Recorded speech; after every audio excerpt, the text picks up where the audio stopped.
Hey everyone, and welcome to today's explainer. I am absolutely thrilled to have you here. Now, today we're going to be learning some grammar. But listen, I promise you, we are not going to do this through some boring rote memorization. No way. Instead, we're taking a magical journey. We'll be exploring a really brilliant story from our source material called Riemann's Magic Garden to see exactly how spatial relationships in grammar are, well, deeply intertwined. By the end of this, you won't just be memorizing prepositions, you're actually going to be able to see them. Okay, let's just take a really quick look at the map for our journey today. First, entering the Magic Garden. Then, movement and direction. Third, positions in the garden. 4, above, below, and beyond. 5, time and conditions. And finally, number 6, taking the magic home. All right, part 1, entering the Magic Garden. The journey begins. You know, every great adventure starts with just a totally everyday routine. So picture this. One day, our character, Riemann, grabs his little bag and starts walking past the village fields. He's just on his way to school, but curiosity kind of gets the better of him. He takes a detour towards the river, and suddenly, out of nowhere, he spots this small, mysterious door. And this is crucial, because grammatical rules are really just maps for our own real-world journeys. Riemann is about to literally walk us right into our very first set of rules. Moving right along to section 2, movement and direction. So prepositions are incredibly physical, and Riemann's movements here are going to perfectly illustrate how we navigate the world around us. Now, what's really fascinating about this part is the super subtle difference between reaching a destination and just, moving in its direction. Originally, Riemann was walking to his school. That was his specific fixed destination. But when he got distracted, he moved towards the river. He wasn't necessarily going to jump in the water. He was just heading in that general vector. So to is your destination, while towards is just the direction. Driven by that curiosity, Riemann actually steps into the door. I really want you to visualize this for a second. Stepping into means physically crossing a boundary from the outside to the inside.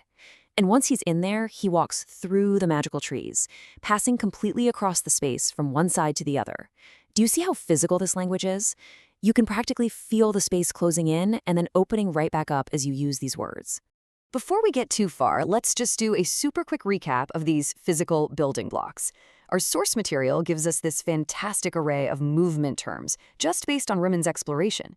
I mean, he walks along a path, looks up at a rising star, goes down the mountain, and later pulls a key out of a box. You see, these aren't just vocabulary words to memorize, they're literal stage directions for our story. All right, section 3, positions in the garden. Let's see where things are. Now we're shifting our focus from how Riemann moves to where things are actually located within this static, magical space. Deep in the garden, Riemann spots some wildlife. He sees exactly 2 rabbits hiding between the flowers. But then he notices one beautiful golden butterfly among a huge swarm of other butterflies, and bees flying amongst all the blossoms. This right here is a classic grammar rule brought to life. Between is strictly used when there are just 2 distinct things, like those 2 hiding rabbits, while among or amongst handles a much larger collective group. As he keeps looking around, he sees a swing across the trees, and behind it, there's a small house. Near that house is a well. And then, this friendly little cat comes right up and sits by Riemann. So the really crucial takeaway here is how proximity totally changes the word we choose. Behind tells us it's obscured at the back. Near gives us this sense of general closeness, but by implies the cat is sitting right immediately next to him. Let's lock in a few more of those positional words. In Riemann's garden, magical, colorful light glows around them on all sides. Birds are flying around the trees in these perfect circular loops. And as he explores, he feels a light fog sitting amidst the garden, just right there in the thick of it all. Each of these words paints a highly specific visual picture for us. Moving on to section 4, above, below, and beyond. Okay, now I want you to shift your spatial imagination to the vertical axis. We've been looking side to side, now let's look up and down with Riemann. And this part brilliantly illustrates the difference in physical contact when 2 things are vertically aligned. A bird flies down and lands directly on Riemann's shoulder. They're physically touching. But a butterfly flutters right over his head. It's directly above him for sure, but there's clear empty space between them. So remember, on equals contact, over equals clearance. Looking even higher up, Ramon sees the moon resting far above in the sky. It's at a vastly higher level, basically way out of reach. Suddenly, a magical star falls from the sky and lands upon the tree. While upon is super similar to on, it carries the sense of active placement, or falling onto a surface, compared to that extreme unreachable height of something being above. Now, if we look down, we find hidden things. There are tiny ants marching below the surface of the soil. Later, inside that little house, Ramon finds a secret map hidden completely under a table.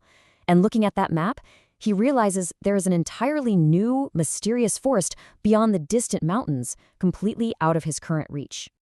Next up, Section 5, Time and Conditions. Suddenly, the whole vibe of our story shifts. Ramon meets an old wizard who comes down from the mountain.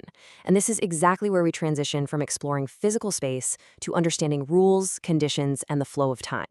The old wizard looks right at Ramon and says, "All the flowers of this garden are very magical." The preposition of is doing some serious heavy lifting here. It's showing possession and origin. It tells us that these aren't just any random flowers. The magical garden holds ownership over them. They belong to this specific place. But then the wizard's voice turns pretty serious. He warns Ramon, "You must return home within 1 hour." Do you notice the urgency there? The word within creates a strict, unbendable boundary for time, exactly like inside created a physical boundary for space earlier. Ramon has a hard deadline. Let's look at how time flows for the rest of his visit. Ramon sits beside a little dog, and they play until the evening arrives. Then they sit around and tell stories till the night starts to set in. But all the while, the clock is ticking, reminding him that this entire adventure has to be wrapped up within that strict 1 hour limit. The wizard's magic also dictates the conditions of the garden itself. For instance, the birds are able to sing without any fear at all. In fact, literally every single creature is incredibly happy, except for one grumpy, angry crow. Everyone laughed, but the crow remained mad. These conditional prepositions are just fantastic tools for isolating specific details, like highlighting one single angry bird in an otherwise joyous garden. Here is a quick visual rundown of some final associations from our story. Ramon wouldn't do anything against the flowers. He carried a little flute with him, listened to stories about magic, had his hat fall off his head, and thought the wizard looked like a king who brought sweets for the children. Oh, and besides this garden, there were plenty of other magical creatures out there. And finally, Section 6, Taking the Magic Home. Well, we've reached the climax of our explainer. Ramon has explored the physical space, he's understood the vertical dimensions, and he's learned the wizard's strict rules of time. Now, it's time to conclude the adventure. Following the wizard's timeline, Ramon reaches into a small box, pulls a golden key out of it, and safely returns home. Because he connected every single grammatical rule to a real physical action, a specific location, or a condition in his journey, he basically remembered his English prepositions forever. Ramon's success in this magical garden is now your success too. So I want to leave you with this final thought today. Grammar isn't just ink on a page. It is literally how we navigate reality. The next time you walk out your front door, I challenge you to just look around. Are you walking towards a goal? Are the clouds above you? What prepositions will guide your journey outside today? Thank you so much for joining me for this explainer. Keep exploring, and I'll see you next time.